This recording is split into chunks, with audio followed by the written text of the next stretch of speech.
Hello, sports fan. This is Stephen Hill for Sports Choice Plus. I'm bringing you a very special breakdown.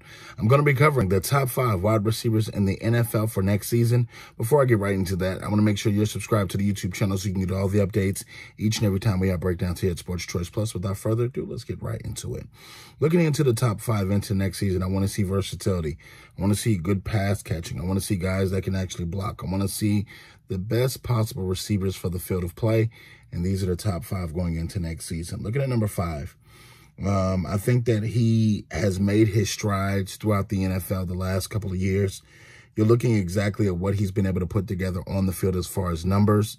He and also his quarterback cousins have built a rapport, and they've been on the up kick. You're looking for the past 2 years, looking exactly at what Justin Jefferson is and how he's able to not only come into the NFL, take over the number 1 position as a wide receiver, and start to slowly creep up. He even said it this year. Devonta Adams is the best in the NFL this year.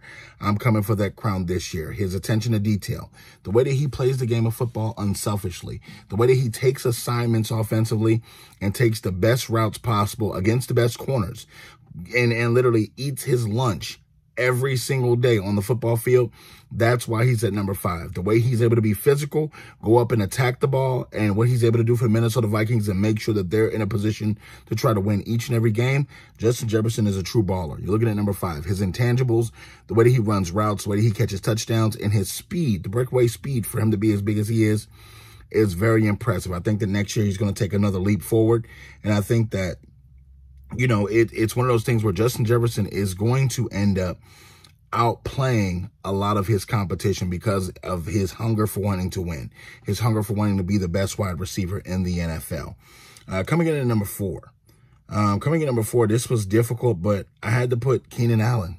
When I'm looking at Keenan Allen, playing in the Chargers system, and you're looking at just what he's able to do. You got Mike Williams on one side, him on the other side. He's able to eat all day long. They can't double Keenan Allen enough. They can't do anything to Keenan Allen because he's going to always get open. He's always going to get those touchdowns. He's always going to get touches. Looking at his body of work, he's not the biggest guy. He's not the fastest guy, but his footwork, his route running, the ability to get open on a double team, the ability to go up and down against the best DBs in the NFL, the number 1 DBs in the NFL, and still get his. That's what put him on this list. The way that Justin Herbert can stay healthy and sling the ball down the field, it's tremendous. And I think that, you're going to see a lot from him next season. And I think that he's going to have his best season career-wise.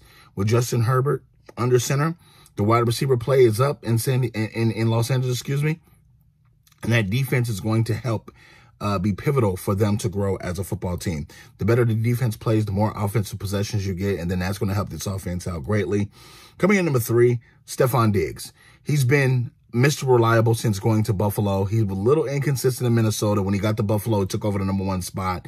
He's been consistent ever since. And you're looking at just what he's able to do. I feel like going into next season, he's got a point to prove, and he's wanting to be hungered for that NFL title. He wants the Bills in a Super Bowl. He could very well have his chance to get into the Super Bowl, and you're looking at just what he brings to the table, his intangibles, the way that he's able to be tough, catch footballs in tough traffic. He's force-fed the football a lot, so he's going to get a lot of stats in Buffalo. He's their best and number 1 overall threat.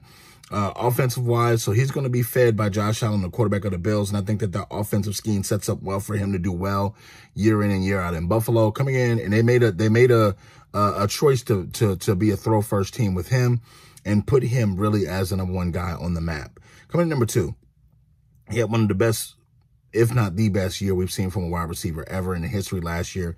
Looking at Cooper Kupp. If he can stay healthy again next year, I don't see anything that's going to stop him from having a similar type year. You're looking at what he was able to do as far as touchdowns, catches, yak. He was able to put up big career numbers and everything, but the biggest thing for Cooper Kupp is injuries. If he can stay on that field for Matthew Stafford and company, that Rams offense is going to go well. It's going to do big things and go big places quickly, and they could very well end up back in the Super Bowl if Cooper Kupp is there. The only thing, once again, is health. He's not really the biggest guy, but he does attempt to block. He does put up numbers when he does get in open field, and he can fly. He can flat out fly.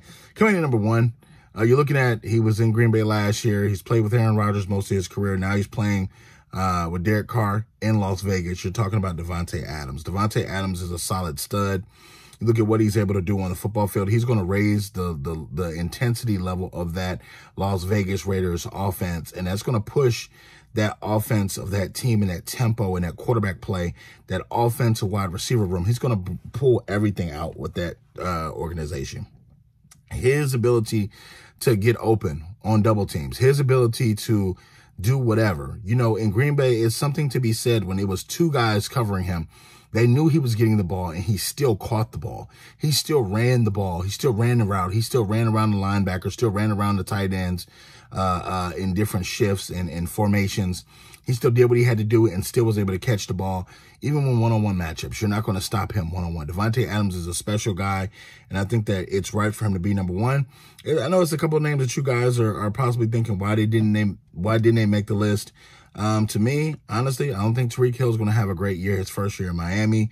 DeAndre Hopkins, honorable mention, but he's on suspension because of the PED use. Mike Evans could have made this list. Amari Cooper could have made this list. Hell, you got a couple of guys that could have made the list, but these are my top five, the top five that I named, and I feel like they're going to have great seasons. What do you guys think? Get in the comment section and tell me what you guys think of your top five. And as always, we thank you so very much, and check out the new content we have for the NFL.